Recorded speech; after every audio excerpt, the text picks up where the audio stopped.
नमस्कार दोस्तों, स्वागत है आपका हमारे YouTube चैनल चिरधारी क्लासेस में। दोस्तों, हिंदी व्याकरण कोर्स का आज 19वां लेक्चर है और आज हम यहाँ पे हिंदी व्याकरण में अलंकार पढ़ने वाले हैं। अब देखो दोस्तों, अलंकार भी दो प्रकार के होते हैं, शब्दालंकार और अर्था अलंकार। तो अलंकार हम यहाँ पे दो लेक्चर में लेके आएंगे। आज हम यहाँ पे केवल शब्दालंकार के बारे में पढ़ेंगे और शब्दालंकार के जितने भी भेद होते हैं उन सबको हम यहाँ पे विद एग्जाम्पल आज चर्चा करने वाले हैं। तो शुरू करते हैं दोस्तों आज का लेक्चर, और इस लेक्चर के नोट्स आपको वीडियो के डिस्क्रिप्शन में लिंक दिया गया है, वहां से आप उसको डाउनलोड कर सकते हैं। तो सबसे पहले अलंकार को समझते हैं दोस्तों कि अलंकार क्या होता है और क्यों हिंदी व्याकरण में या हिंदी काव्य में इसकी आवश्यकता होती है। तो अलंकार होता क्या है, जो यहाँ पे जो काव्य होते हैं उनकी शोभा बढ़ाने का ये कार्य करता है। जिस प्रकार वो कहते हैं ना, जिस प्रकार स्त्री की शोभा आभूषणों से होती है, उसी प्रकार काव्य की शोभा किससे होती है? अलंकार से होती है। अब किस प्रकार काव्य की शोभा अलंकार से बढ़ती है वो हम आगे उदाहरण से समझेंगे। लेकिन अलंकार के यहाँ पे दो भेद होते हैं मुख्यतः, शब्दालंकार और अर्था अलंकार। शब्दा अलंकार आप शब्द से ही लगा सकते हैं, शब्द से। शब्दालंकार यानी शब्द के कारण अलंकार। तो ये जो अलंकार होता है जहां पर काव्य में शब्दों के प्रयोग से सौंदर्य उत्पन्न होता है, शब्दों के प्रयोग से काव्य में सौंदर्य उत्पन्न होता है, तो वहां पर होगा शब्दालंकार। यहां पे होगा क्या दोस्तों, जो भी इसके एग्जाम्पल आप देखोगे वहां पर क्या होगे, शब्द हो सकता है या व्यंजन हो सकता है, वर्ण हो सकता है, उनकी आवृत्ति होती है या उन शब्दों के अलग अलग अर्थ होते हैं। तो शब्दों के प्रयोग से सौंदर्य उत्पन्न होता है, वहां पे कहा जाता है शब्दालंकार।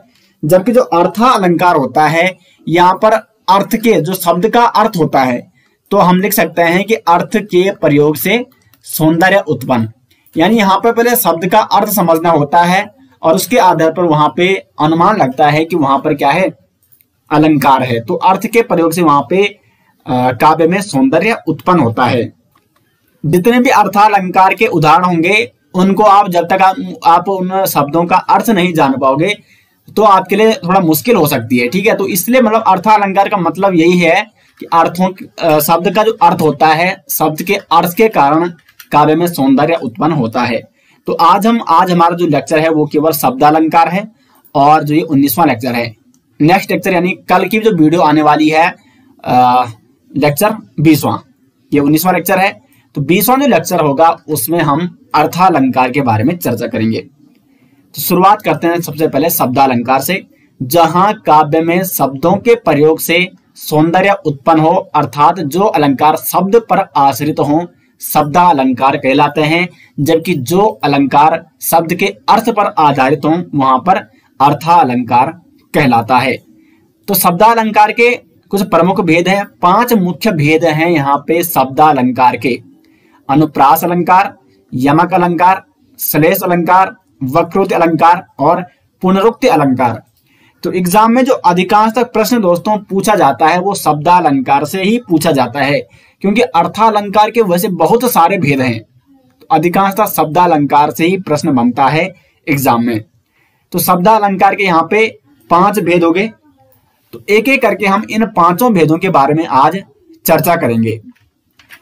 सबसे पहले आता है दोस्तों अनुप्रास अलंकार। अनुप्रास अलंकार क्या होता है? देखो यहाँ पे अनुप्रास अलंकार क्या होता है, वर्ण की आवृत्ति होती है, बार बार वर्ण की आवृत्ति, वर्णों की आवृत्ति।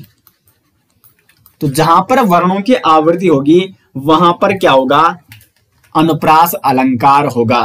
उदाहरण देखो यहाँ पे, बन्नो गुरुपद पदोम परागा, सुरुचि सुबास सरस अनुरागा। तो देखो बन्नो गुरु पद में पावर्ण हो गया, पदुम इसमें भी पावर्ण हो गया और परागा में भी पावर्ण। तो यहाँ पे पा की आवृत्ति 3 बार हो चुकी है। और इसमें भी देखो सुरुचि में सु, सुबास में सु और यहाँ पे सरस में सा की आवृत्ति हो रही है। तो सुरुचि सुबास में सु की आवृत्ति हो रही है, तो पा और सा वर्ण की क्या हो रही है, यहाँ पे आवृत्ति हो रही है। तो जहां पर भी दोस्तों काव्य में वर्णों की आवृत्ति देखने को मिलती है, वहां पर क्या होता है, अनुप्रास अलंकार होता है। दूसरा उदाहरण देखो, रघुपति राघव राजा राम। तो रघुपति में रा, राघव में भी रा, और राजा में भी रा, और राम में भी रा। तो रा वर्ण की यहाँ पे आवृत्ति हो रही है, तो यहाँ पर हो जाएगा अनुप्रास अलंकार। तो अनुप्रास अलंकार की परिभाषा क्या हुई, जब एक ही वर्ण की आवृत्ति बार बार हो तो वहां पर अनुप्रास अलंकार कहलाएगा।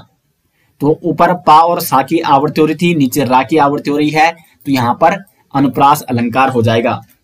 अब अनुप्रास अलंकार के भी दोस्तों 5 भेद होते हैं। अनुप्रास अलंकार के प्रकार या अनुप्रास अलंकार के भेद कौन कौन से हैं? तो नंबर 1 है छेकानुप्रास अलंकार। अभी छेकानुप्रास अलंकार होता क्या है? छेका से आपको ध्यान रखना है, छेका से अनेक, छेक या अनेक आप इस प्रकार से याद इसको रख सकते हैं। एक तरीका आप बना सकते हैं, इसके मतलब अर्थ आप इस प्रकार इसका समझ सकते हैं, छेक यानी अनेक। तो यहां पर क्या होगा, देखो वर्णों की आवृत्ति तो अनुप्रास अलंकार में होती है, लेकिन छेकानुप्रास में क्या होगा, अनेक वर्णों की आवृत्ति होती है, अनेक वर्णों की आवृत्ति।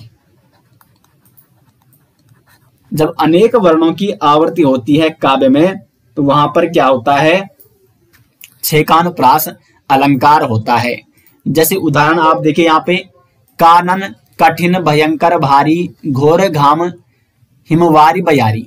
तो देखो का वर्ण की आवृत्ति हो रही है, का, और फिर देखो ना, ना, भयंकर भारी घोर घाम हिमवारी और बयारी। तो देखो का वर्ण की आवृत्ति हो रही है, भा वर्ण की आवृत्ति हो रही है, घा वर्ण की आवृत्ति हो रही है। तो मतलब जहां पर अनेक वर्णों की आवृत्ति होती है वहां पर छेकानुप्रास अलंकार होगा। इसीलिए मैंने आपको पहले ही बताया, छेकानु से, छेका से आपको याद रखना है छेक यानी अनेक, इस प्रकार से, ठीक है। उसी प्रकार से रीझी रीझी रहसी रहसी हंसी हंसी उठे सांसे भरी आंसू भरी कहत दई दई। देखो रीझ में री और जी की आवृत्ति हो गई है, फिर रहसी रहसी तो रा हा और सी की आवृत्ति, फिर रा हा सी की आवृत्ति हो गई। हंसी हंसी में भी आवृत्ति हो रही है वर्णों की। सांसे भरी आंसू भरी कहत दई दई, तो फिर यहां पर भी क्या हो रहा है, री की आवृत्ति देखो भरी भरी, तो भरी भरी यानी भा और रा यानी री की आवृत्ति हो रही है। तो अनेक वर्णों की आवृत्ति यहां पर देखने को मिलती है, तो छेकानुप्रास अलंकार यहां पे हो जाता है। दूसरा है वृत्यानुप्रास अलंकार। इसमें क्या होता है दोस्तों, यहां पर एक ही वर्ण की आवृत्ति अनेक बार होती है, एक वर्ण की आवृत्ति अनेक बार, आवृत्ति का मतलब ही बार बार होता है। देखो छेकानुप्रास में तो अनेक वर्णों की आवृत्ति हो रही थी, जैसे यहां पे का वर्ण की आवृत्ति हो रही थी, ना की आवृत्ति हो रही थी, भा की आवृत्ति हो रही थी, और घा की आवृत्ति हो रही थी, घो की। तो 4 वर्णों की लगभग आवृत्ति हो रही थी। इसमें भी रा की आवृत्ति हो रही थी, हा की आवृत्ति, सी की आवृत्ति, तो यहाँ पे भी अनेक वर्णों की आवृत्ति होती थी। लेकिन वृत्यानुप्रास में एक ही वर्ण की आवृत्ति होती है बार बार। देखो तरनी तनुजा तट तमाल तरवर बहुछाई, ता, तनुजा में भी ता वर्ण की आवृत्ति, तट की ता की आवृत्ति फिर से हो गई, तमाल में ता आ गया, तरवर में भी ता आ गया, बहुछाई। तो केवल यहाँ पे ता वर्ण की आवृत्ति हो रही है। तो जहां पर एक ही वर्ण की आवृत्ति अनेक बार होगी वहां पर क्या होगा, वृत्यानुप्रास अलंकार होगा, जो कि अनुप्रास अलंकार का एक प्रकार है। क्योंकि वर्णों की आवृत्ति जहां भी होगी वहां अनुप्रास अलंकार होगा। लेकिन वर्णों की आवृत्ति किस प्रकार होती है, अनेक वर्णों की होती है, एक वर्ण की होती है, तो ये अनुप्रास के भेद हो जाएंगे। उसके बाद अनुप्रास अलंकार का तीसरा भेद देख लेते हैं यहाँ पे, लाटानुप्रास अलंकार। लाटानुप्रास अलंकार में क्या होता है दोस्तों, यहां पर आपका वाक्य की आवृत्ति होती है, वाक्य की ही आवृत्ति। अब देखो वाक्य में भी वर्ण होंगे ना, तो वाक्य की आवृत्ति का मतलब वाक्य में जितने भी वर्ण हैं उन सबकी आवृत्ति होती है। तो इसलिए यहाँ पे इसको मतलब कुल मिला के आप इस प्रकार से इसको कह सकते हैं कि वाक्य एक समूह की यहाँ पे आवृत्ति होती है, वर्णों के समूह। तो वर्णों का समूह शब्द या वाक्य। तो यहाँ पे हम कह सकते हैं कि जहां पर अनेक वर्णों मतलब कुछ ज्यादा ही वर्णों की लगभग पूरा वाक्य में अगर देखें तो 70 या 80% वर्ण ऐसे होंगे जिनकी आवृत्ति होती है। तो इसलिए हम इसको सीधे क्या कह देते हैं, क्योंकि अगर इतने वर्णों की आवृत्ति होती है और इतने वर्णों से क्या मिलकर क्या बनता है, शब्द बनता है, फिर शब्द से वाक्य बनता है, तो हम सीधा सिंपल सा ये कह देते हैं यहाँ पे वाक्य की आवृत्ति होती है। लेकिन वाक्य में जितने भी वर्ण होते हैं उन सब की लगभग 90% वर्ण ऐसे होते हैं जिनकी आवृत्ति होती है। और दूसरा पॉइंट आपको लाटानुप्रास अलंकार में क्या ध्यान रखना है कि जब इसका आप अर्थ देखोगे, अर्थ तो इसका मतलब ज्यादा परिवर्तित तो नहीं लगेगा, लेकिन मूल अर्थ जब आप इस वाक्य का देखोगे जिसमें लाटानुप्रास अलंकार होगा, तो आपको मतलब वाक्य की आवृत्ति तो होगी, लेकिन मूल अर्थ में दोनों में कहीं ना कहीं एक डिफरेंस होगा। उदाहरण देखते हैं, पूत कपूत तो क्यों धन संचय, पूत सपूत तो क्यों धन संचय। संपूर्ण वर्ण या संपूर्ण वाक्य की आवृत्ति, जो ये वाक्य था पूरा वैसे का वैसे यहाँ पे इसका पुनरावृत्ति हो चुकी है, केवल कपूत को छोड़कर। इसलिए मैंने पहले ही कहा था लगभग 90 या 95% कंप्लीट जो वर्ण होते हैं वाक्य में उनकी आवृत्ति हो जाती है।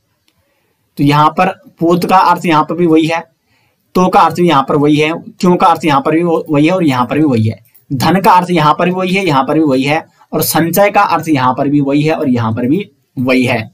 तो अर्थ में भी क्या है, अर्थ भी वैसे ही आवृत्ति हो रही है अर्थ में। लेकिन यहाँ पे पॉइंट वाली बात यह है कि जब आप इसका मूल अर्थ जानोगे तब आपको लगेगा कि ऊपर की पंक्ति कुछ और कह रही है और नीचे की पंक्ति कुछ और कह रही है। यह सिर्फ इस कपूत और सपूत शब्द के कारण हो रहा है। इसका अर्थ देखो, पूत का मतलब पुत्र, कपूत यानी जो बुरा पुत्र है।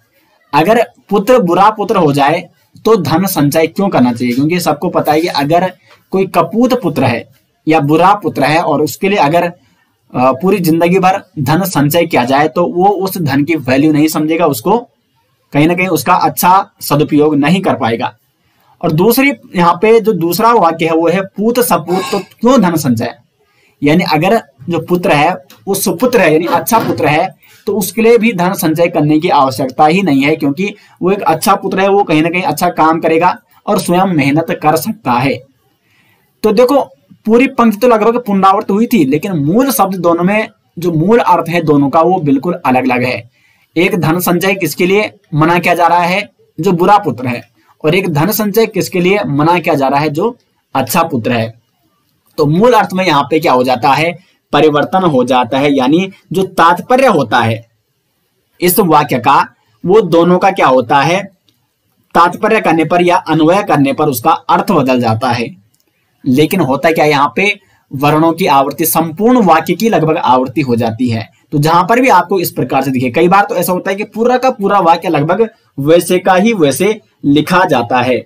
जैसे मैं यहाँ पे एक दूसरा एग्जाम्पल आपको बता दूं, राम हृदय जाके नहीं, राम हृदय जाके नहीं, विपत्ति सुमंगल, विपत्ति सुमंगल ताही। और इसका वैसी की वैसे आवृत्ति हो जाती है, राम हृदय जाके नहीं, विपत्ति सुमंगल ताही। तो पूरा का पूरा वर्ण क्या हो रहा है, सभी वर्ण या मतलब कुल मिला के वाक्य ही यहाँ पे क्या हो रहा है, उसकी पुनरावृत्ति हो रही है। तो जहां पर लगभग वाक्य की पुनरावृत्ति या वर्णों की या शब्दों के लगभग एक बड़े समूह की आवृत्ति होती है, वहां पर लाटानुप्रास अलंकार कहा जाएगा उसे। तो उम्मीद करेंगे कि आप यहाँ पे लाटानुप्रास अलंकार भी समझ गए होंगे। अब आगे बढ़ते हैं, थोड़ा इसको मिटा लेते हैं यहाँ पे। नेक्स्ट जो अनुप्रास अलंकार का भेद है वो है अनंत्यानुप्रास अलंकार। अब अनंत्यानुप्रास अलंकार से आप इस शब्द से लगा सकते हो, यानी अनंत्या यानी अंत में अनुप्रास हो रहा है, तो वाक्य में क्या होगा, जो अंतिम वर्ण होगा वहां पर होगा अनुप्रास अलंकार, यानी वहां पर अंतिम वर्ण की आवृत्ति बार बार होगी, तो वहां पर अनंत्यानुप्रास अलंकार कहा जाएगा। यानी पंक्ति या जो आपका क्या होगा, जो आपका कोई भी पद है उसमें अंतिम वर्ण की आवृत्ति होती है, अर्थात जहां अंत में तुक मिलता है, तो यहाँ पे है अंतिम वर्ण की आवृत्ति। और अंतिम वर्ण की आवृत्ति हर उस पंक्ति में होती है जहां पर अंत में तुकांत या तुक मिलता है। उदाहरण देखो, नाथ संबोधन भंजनी हारा, हा और रा, अंतिम वर्ण रा, हो एव कोई एक दास तुम्हारा। देखो रा की आवृत्ति हो रही है, तो अंतिम वर्ण है ना, और रा की आवृत्ति क्यों होगी? क्योंकि यहाँ पे तुक मिल रहा है। आपने तुक तो आप समझते होंगे काव्य में कि जब भी आप कोई गीत लिखते हो, कोई कविताएं लिखते हो, तो अंत में अगर आप तुक मिलाते हो तो वो एक अच्छा उसमें क्या हो जाता है, उसकी शोभा बढ़ जाती है। तो वो शोभा किसके कारण बढ़ती है? इसी अंत्यानुप्रास अलंकार के कारण। तो अलंकार कौन होते हैं? जो काव्य की शोभा बढ़ाते हैं। तो नाथ संबोधन भंजनिहारा, हो एव कोई एक दास तुम्हारा, रा वर्ण की यहाँ पे आवृत्ति होती है जो कि अंतिम वर्ण है, इसलिए यहाँ पे कौन सा अनुप्रास अलंकार हो जाएगा? अंत्यानुप्रास अलंकार हो जाएगा। नेक्स्ट है पांचवा जो अनुप्रास अलंकार का भेद है वो है श्रुत्यानुप्रास अलंकार। श्रुत्यानुप्रास अलंकार क्या होता है दोस्तों? यहाँ पर जिन वर्णों का उच्चारण स्थान एक ही होता है अगर उनकी आवृत्ति होती है, जिन वर्णों का उच्चारण स्थान आप समझते होंगे, जैसे का वर्ग हो गया, जो कंठ से जिनका उच्चारण होता है, जिन वर्णों का तालु से उच्चारण होता है, या जिन वर्णों का उष्ठ से उच्चारण होता है, अगर उन वर्णों की आवृत्ति होती है, यानी प्रत्येक वर्ण में जो भी, मतलब प्रत्येक वर्ग में जो, अगर हमने आपको व्यंजन पढ़ाया था ना, स्पर्शी व्यंजन, स्पर्शी व्यंजन में जो व्यंजन है एक ही वर्ग के व्यंजनों का अगर उच्चारण होता है, क वर्ग में जैसे का उच्चारण, गा का उच्चारण और घा का उच्चारण, त वर्ग में ता, दा, था, ना, इनका उच्चारण, तो जिन वर्णों का उच्चारण स्थान एक ही होता है, एक ही हो, तो जब उन वर्णों की आवृत्ति होती है, उन वर्णों की आवृत्ति हो, तो वहां पर क्या होता है? श्रुत्यानुप्रास अलंकार होता है। उदाहरण देखो, तुलसीदास सी दत्त निशिदिन देखत तुम्हारी निठुराई। तो यहां पर देखो, तुलसीदास ता, ठीक है, सी दत्त निशिदिन देखत तुम्हारी, तावर्ण की आवृत्ति हो रही है। दा, दास में दा, सीदत में दा, निशिदिन में दा, देखत में दा, दावर्ण की आवृत्ति हो गई। और ना देखो अब, ठीक है, निशिदिन नी और ना हो गया यहाँ पे, और तुम्हारी निठुराई, तो नी की आवृत्ति भी हो गई। तो देखो, अब देखो ये जो ता और दा और ना की आवृत्ति हो रही है, उनका उच्चारण स्थान एक ही है। तो यहां पर क्या है, क्योंकि सभी तवर के अंतर्गत आते हैं और सबका उच्चारण स्थान एक ही है, तो इसलिए यहाँ पे जिन वर्णों का उच्चारण स्थान एक ही होता है अगर उनकी आवृत्ति होती है तो वहां पर श्रुत्यानुप्रास अलंकार कहलाएगा। एक दूसरा एग्जाम्पल मैं आपको बता दूं, छहरे सिर पे छवि मोर पखा, उनकी नथ के मुक्ता ठहरे, फहरे पियरो पटबेनी इतय, उनकी चुनरी के झबा छहरो। अभी बड़ा वाक्य है, इसको मैं यहाँ पे लिखने लग जाऊंगा, थोड़ा टाइम लग जाएगा। तो इस प्रकार के यहाँ पे जो भी काव्य होते हैं जिनमें जो अंतिम वर्ण होता है, अंतिम नहीं सॉरी, यहाँ पे क्या है, जिनमें एक ही उच्चारण स्थान के वर्णों की आवृत्ति होती है, वहां पर श्रुत्यानुप्रास अलंकार कहा जाएगा। तो ये 5 प्रकार थे अनुप्रास अलंकार के। तो हमने यहाँ पे शब्दालंकार का एक भेद अनुप्रास अलंकार कंप्लीट हम यहाँ पे पढ़ चुके हैं, और अनुप्रास अलंकार के अंतर्गत जितने भी 5 भेद आते हैं उनके बारे में भी हम चर्चा कर चुके हैं। अब दूसरा भेद है यमक अलंकार। यमक अलंकार क्या है? शब्दालंकार का दूसरा भेद। अब देखो क्या होता है यमक अलंकार। यमक अलंकार होता है, परिभाषा आप लिख सकते हो, जब एक ही शब्द, देखो अनुप्रास में वर्ण था, ठीक है, और यहां पे क्या है, जब एक ही शब्द 2 या 2 से अधिक बार आए, या एक शब्द 2 या 2 से अधिक बार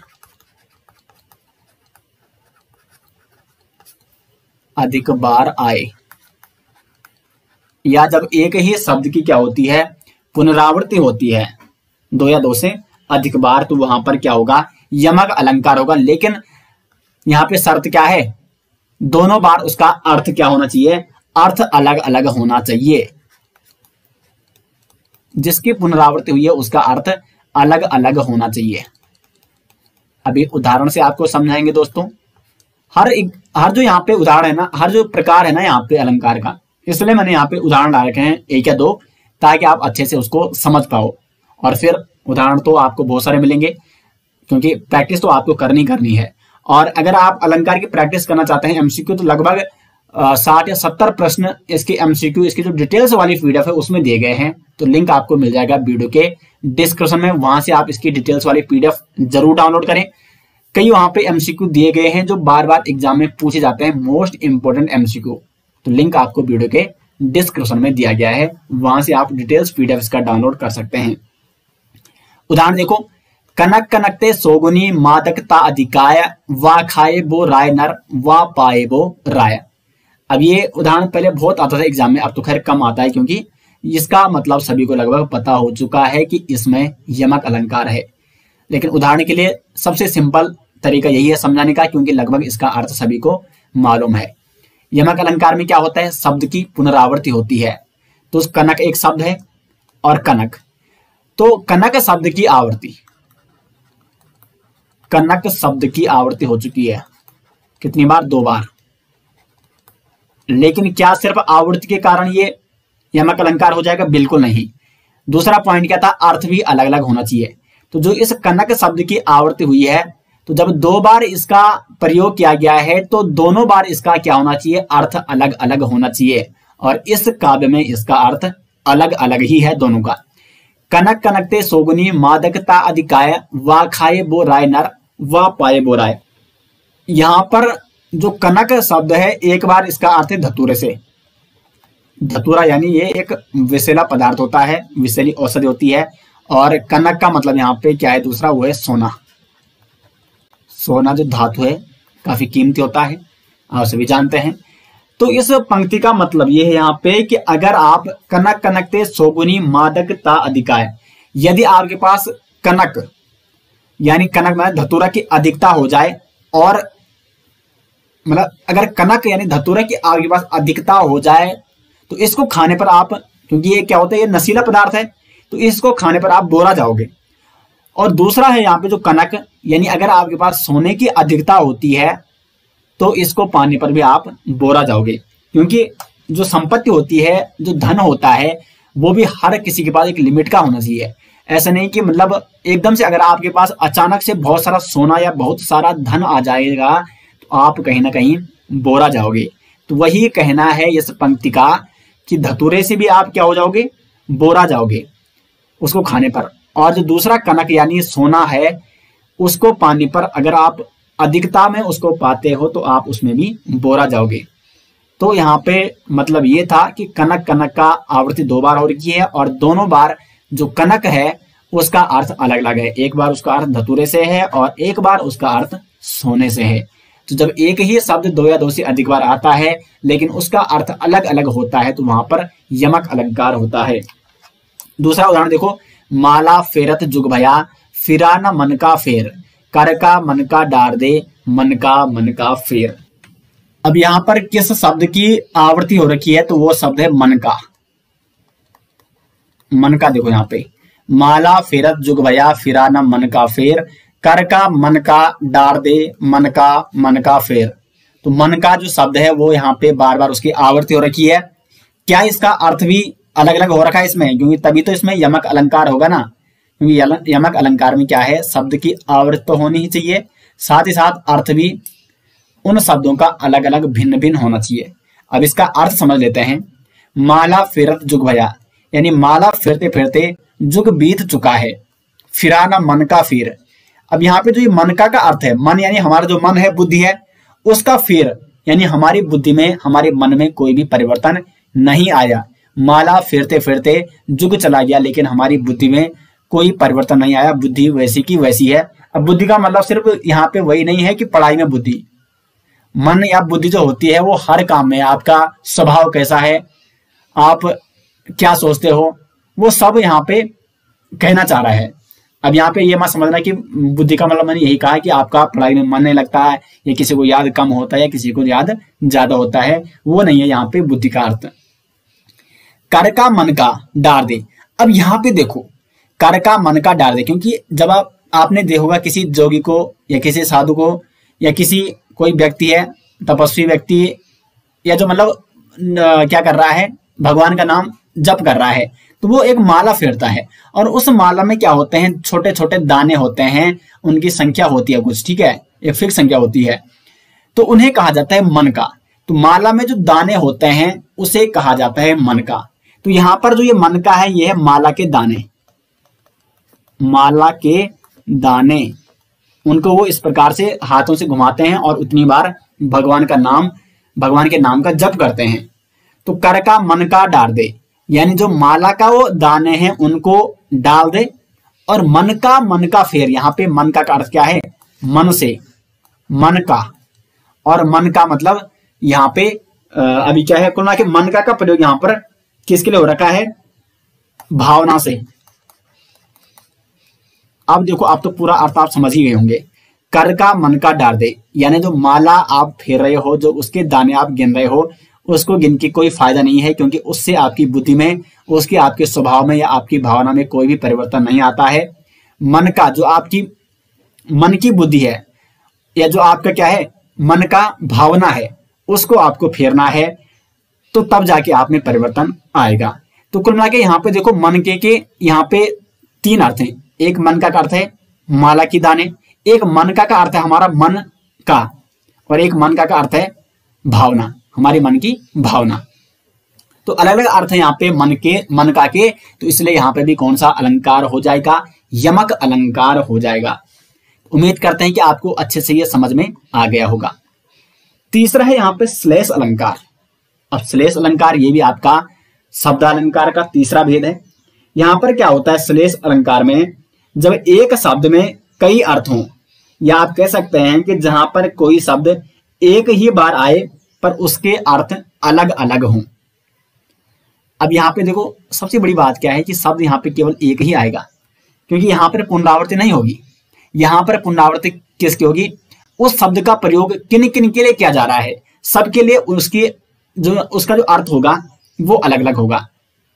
उदाहरण से आप समझिए, यहाँ पे चरण धरत चिंता करत चितवत चारह और सुबरन को खोजत फिरत, कवि व्यभिचारी चोर। कवि भी सुबरन को खोज रहा है, व्यभिचारी भी सुबरन को खोज रहा है, और चोर भी सुबरन को खोज रहा है। तो शब्द तो एक ही है सुबरन, लेकिन कवि जिस सुबरन को खोज रहा है वो एक अलग सुबरन है, व्यभिचारी जिस सुबरन को खोज रहा है उसका अर्थ अलग है, और चोर जिस सुबरन को खोज रहा है वो अलग सुबरन है। तो सुबरन जो यहाँ पे शब्द है वो इन तीनों के लिए उसका जो भाव है वो तीनों के लिए अलग अलग है। तो कुल मिला के एक शब्द के यहाँ पे कई अर्थ हो जाएंगे, या एक शब्द एक ही बार आता है लेकिन उसके अर्थ अलग अलग होते हैं। यहाँ पर देखो इसका अर्थ क्या है।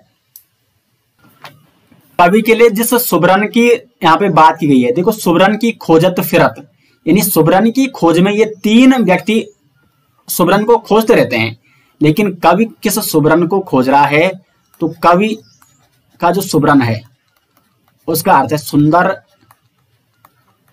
सुंदर वर्णों की खोज। वर्ण का मतलब आप समझते हैं, वर्ण का अर्थ या सुंदर शब्दों की खोज आप इसको कह सकते हैं। सुबरन सुंदर वर्ण या सुंदर शब्द, ताकि वो क्या कर सके, अपनी अच्छी कोई कविता लिख सके, अच्छा कोई काव्य लिख सके।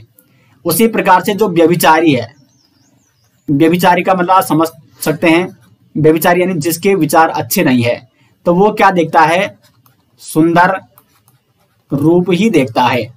वो ये नहीं देखता कि किसका गुण कैसा है, बस उसको रूप की ही लालसा होती है कि मुझे कोई अच्छा सुंदर रूप देखने को मिल जाए, या कोई अच्छी सुंदर जो स्त्री है वो देखने को मिल जाए। तो व्यभिचारी यानी जिसके विचार अच्छे नहीं है, तो वो हमेशा क्या खोजता है, सुंदर रूप ही खोजता है, सुंदर रूप और रंग। और चोर के लिए जिस सुबरन का प्रयोग किया गया है, सुबरन को खोजत अगर चोर, तो चोर खोजता है स्वर्ण यानी सोना। चोर हमेशा महंगी से महंगी ही वस्तु को खोजने का प्रयास करता है कि एक बार डाका डाले और कई दिनों के लिए उसका गुजारा हो सके। तो देखो यहाँ पे वाक्य में क्या हुआ है कि एक ही शब्द के यहाँ पे तीन अलग अलग अर्थ हो गए। सुबरन को तीन व्यक्ति खोजते हैं, कवि व्यभिचारी चोर, लेकिन सुबरन कवि के लिए अलग है, व्यभिचारी के लिए अलग है और सुबरन का अर्थ चोर के लिए अलग है। सुबरन का अर्थ कवि के लिए है सुंदर वर्ण या सुंदर शब्द। सुबरन का ही अर्थ व्यभिचारी के लिए क्या है? सुंदर रूप। और सुबरन का अर्थ चोर के लिए क्या है? स्वर्ण या सोना। तो ये हो जाएगा आपका श्लेष अलंकार। अब एक दूसरा एग्जाम्पल दोस्तों आपको यहां पे मैं देता हूं ताकि आप अच्छे से और समझ पाओगे।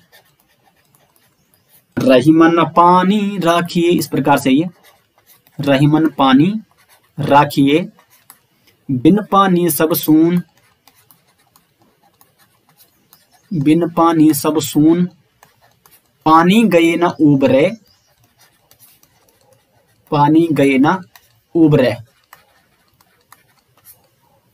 पानी गए न उबरे, मोती मानुष चून,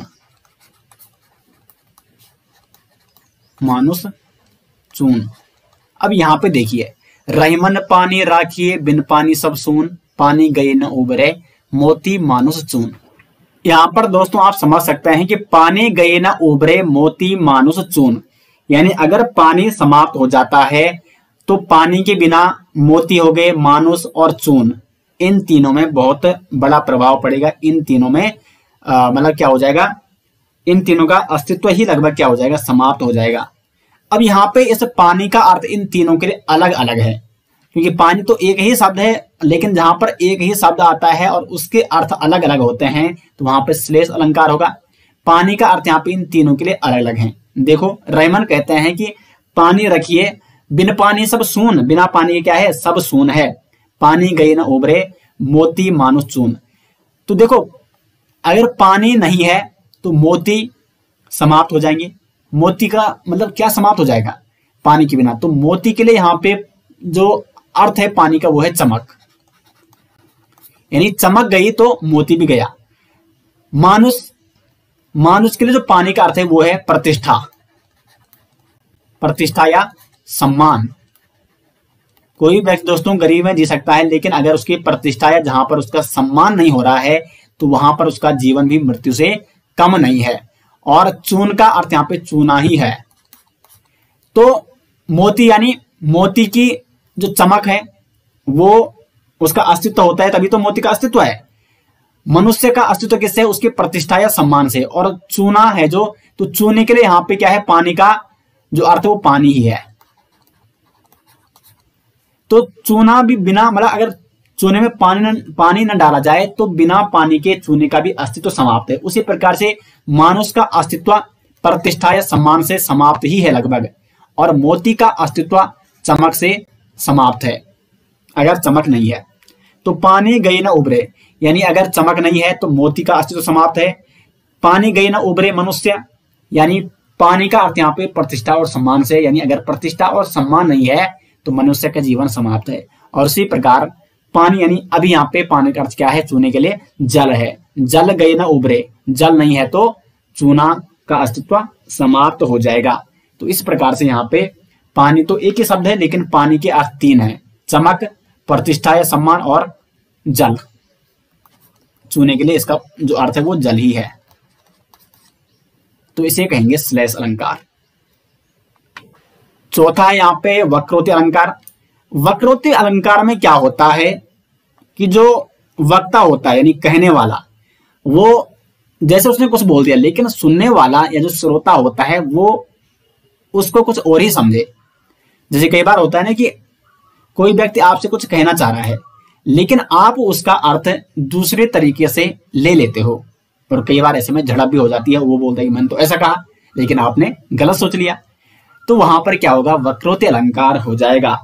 उदाहरण देखो यहाँ पे, को तुम हो इत आए कहां घन श्याम हो, तो कितहु बरसो, चित चोर कहावत है हमते, तहां जान जहां धन है सरसो।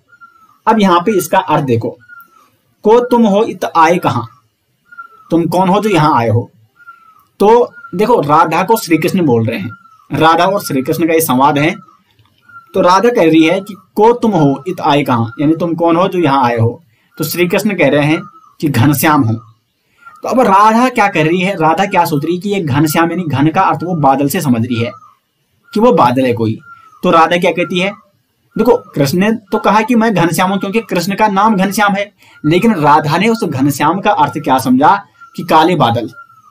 तो राधा क्या कहती है, तो कितहु बरसो, यानी तुम कहीं बरस पड़ो, बरसात करो कहीं, यहां क्यों आए हो। फिर कहते हैं श्री कृष्ण, चित चोर कहावत है हम ते, यानी हमें चोर कहते हैं। तो फिर अब राधा समझ नहीं पा रही है कि ये तो श्री कृष्ण है, क्योंकि श्री कृष्ण स्वयं के लिए कहा है चोर, और राधा क्या समझ रही है कि जो वो तो चोर है कोई सचमुच जो धन की चोरी करता है। तो राधा क्या कहती है, तह जान जहां धन है सरसों, यानी जहां बहुत धन है वहां पर आपको जाना चाहिए अगर आप चोर हो। तो श्री कृष्ण तो यहाँ पे अपना परिचय दे रहे हैं, लेकिन राधा उसका अर्थ कुछ और ही समझ रही है। तो अगर कहने वाला कुछ और कहे और सुनने वाला उसका अर्थ कुछ अलग तरीके से ले तो वहां पर वक्रोक्ति अलंकार हो जाएगा।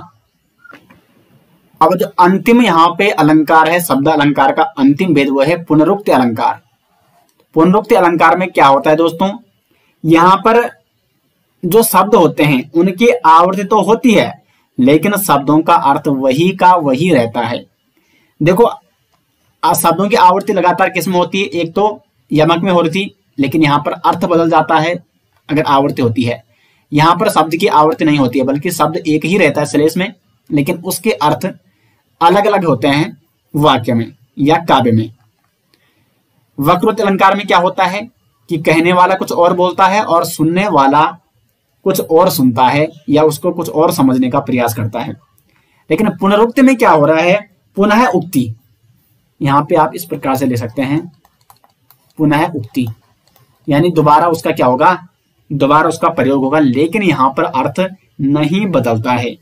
अब जब अर्थ नहीं बदलता है तो प्रयोग क्यों करते हैं, ऐसे भी तो हो सकता है, जरूरी नहीं। यहां पे जैसे ये लिखा है कि ललित ललित काले घुंघराले बाल कल्पना के आए पाले, तो यहां पर इस प्रकार से भी कैसे पाले, ये ठीक है, बाल कल्पना कैसे पाले, तो यहां पर इस प्रकार से भी तो लिखा जा सकता है कि ललित काले घुंघराले बाल कल्पना कैसे पाले।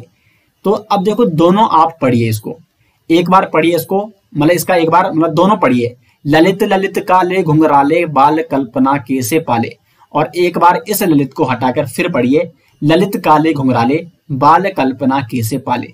तो कब लग रहा अच्छा, जब हम इन दोनों का प्रयोग साथ साथ कर रहे हैं। तो यहां पर क्या है, ललित का अर्थ एक ही है, यहां पर भी ललित का अर्थ वही है और यहां पर भी ललित का अर्थ वही है। तो शब्दों की पुनरावृत्ति तो होती है, लेकिन उनका अर्थ नहीं बदलता है। और यहां पर शब्दों की आवृत्ति बार बार क्यों की जाती है, ताकि काव्य में एक सौंदर्य उत्पन्न हो सके, क्योंकि अच्छा लग रहा ना वो पढ़ने में। तो कभी कई बार इस प्रकार के शब्दों का प्रयोग लगातार बार बार करते हैं, भले अर्थ उनका एक ही रहता है, लेकिन काव्य उससे और अच्छा उसका सौंदर्य लगता है, एक सौंदर्य उत्पन्न होता है काव्य में। तो इसलिए वहां पे कई बार दो बार या दो से अधिक बार शब्दों की पुनरावृत्ति की जाती है। मधुर मधुर मेरे दीपक जल, इसमें भी मधुर की आवृत्ति हो रही है, लेकिन मधुर मधुर दोनों का अर्थ मधुर का एक ही है, और यहाँ पे भी ललित का अर्थ एक ही है। तो ये 5 प्रकार थे दोस्तों आज किसके, शब्दालंकार के। तो आज हमने क्या क्या यहाँ पे पढ़ा है, बहुत सारे टॉपिक हमने कवर किए। अलंकार में आज हमने शब्दालंकार पढ़ा, शब्दालंकार के 5 भेद। सबसे पहले हमने अनुप्रास अलंकार के बारे में जाना, अनुप्रास अलंकार के 5 भेदों के बारे में हमने जाना। उसके बाद यमक, श्लेष, वक्रोक्ति और पुनरुक्ति अलंकार के विद एग्जाम्पल हमने चर्चा की।